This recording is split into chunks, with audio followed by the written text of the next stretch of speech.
Welcome to Samba Samba. Enjoy the video.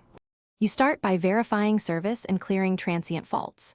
Check that your account and map show 5G. If not, log into the carrier app to confirm provision. Reboot the phone, and then toggle airplane mode for about 10 seconds to force a fresh attach.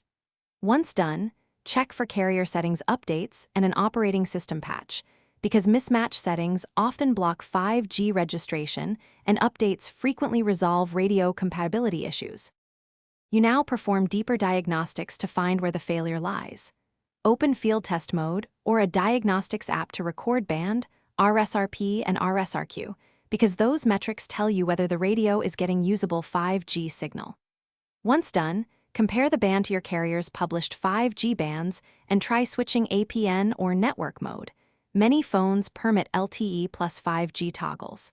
If uncertain, test the same SIM in a different 5G-capable phone to see if the issue is device versus network. You finish by executing final fixes and preparing a fallback.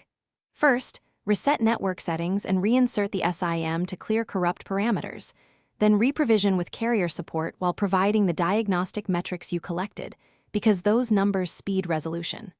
Once done, if problems persist, request a tower health check or ask for a new SIM or device RMA. As a troubleshooting tip, if 5G still fails, use LTE fallback and keep logs of signal metrics to escalate efficiently.